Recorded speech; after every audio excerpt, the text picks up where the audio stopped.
चलिए दोस्तों एक और नई कहानी की तरफ। एक सुंदर वन जंगल में बहुत सारे पक्षी रहते थे। उसी में एक टोनी चिड़िया भी रहती थी। टोनी चिड़िया सबका घर देखकर वह सोचती रहती थी कि काश मेरा भी घर ऐसा होता, क्योंकि सारे पक्षियों के घर अच्छे अच्छे बने हुए थे, लेकिन टोनी चिड़िया का घर नहीं था। वह अपना घर बनाने की कोशिश में बहुत लगी हुई थी, लेकिन उसका घर नहीं बन पा रहा था, क्योंकि टोनी चिड़िया और उसके बच्चे घर के लिए तड़प रहे थे कि काश मेरा भी घर ऐसा होता। इसी घर में हम भी रहते और हमारे बच्चे भी रहते। टोनी कालू से बोली, कालू भाई, तुम मेरी एक मदद कर दो। कालू ने बोला, बोलो बहन, तुम अपने भाई के पास आई हो तो ऐसा हो सकता है कि तुम्हारा भाई तुम्हारी मदद ना करे। ऐसा ना तो कभी हुआ है और वह न कभी होगा। टोनी बहन, कभी भी भाई की जरूरत पड़े तो कभी ऐसा मत सोचना कि तुम्हारा भाई तुम्हारे लिए किसी चीज या किसी परेशानी को तुम्हारे साथ नहीं है। टोनी बहन, कभी जान भी मांग लेना तो तुम्हारे लिए जान भी हाजिर है इस कालू की। कालू बोला, बहन क्या चाहिए? कालू भाई, मेरी तबीयत अभी ठीक नहीं है, तो हमारे बच्चे घर के लिए तड़प रहे हैं। या तो घर में रहने दो या मेरा घर बनवा दो। टोनी बहन, जैसी तुम्हारी मर्जी, इसमें कहने की क्या बात है। तुम्हारी अगर मर्जी है मेरे घर में रहने की तो तुम रह सकती हो, इसमें पूछने की कोई बात नहीं। तुम अभी से अपना सामान ले आओ और तुम मेरे घर पर रहने लगो।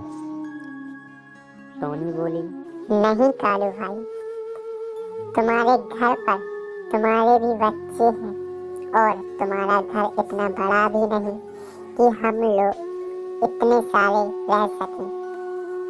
इसमें सबको कठिनाई होगी।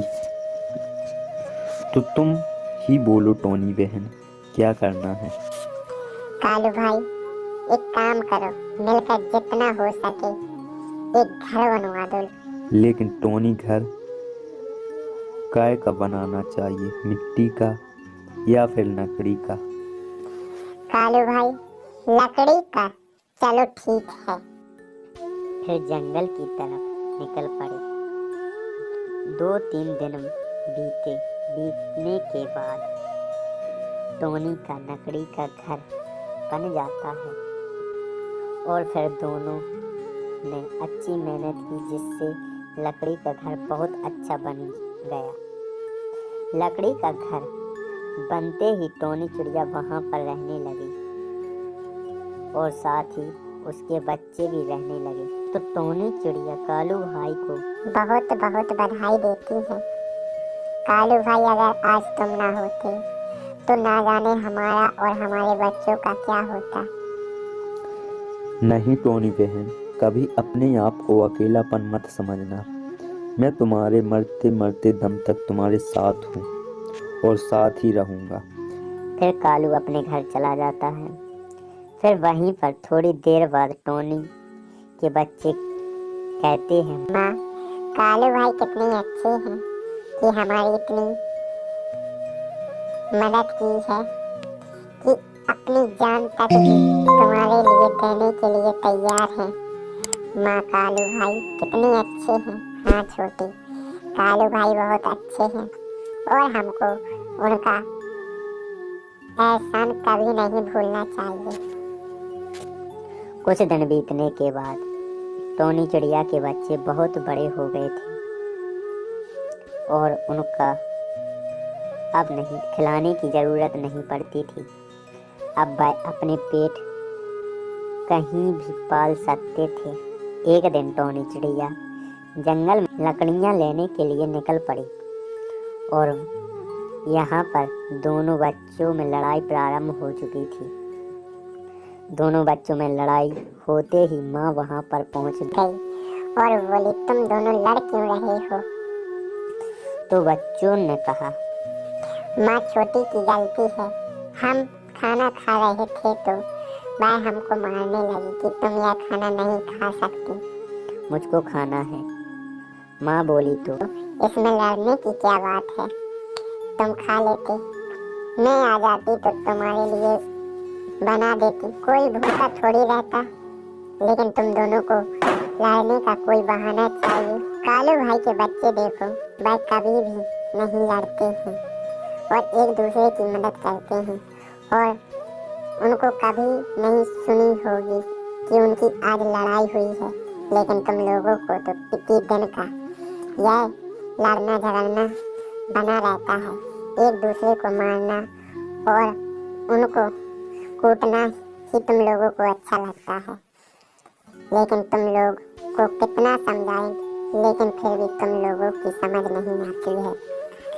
आज के बाद कभी भी अगर मुझे पता चल गया कि तुम लोग लड़े तो फिर अपना तुम ख्याल रखना कि तुम लोगों का क्या हाल होगा।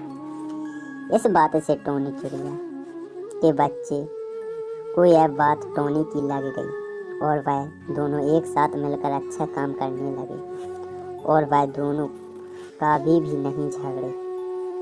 फिर दोनों मिलकर माँ की सहायता करने लगे।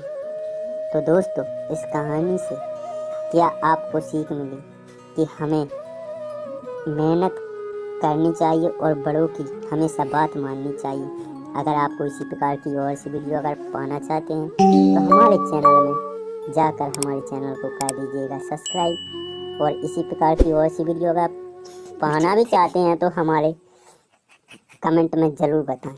तो मिलते हैं अगली वीडियो लेकर, तब तक के लिए बाय।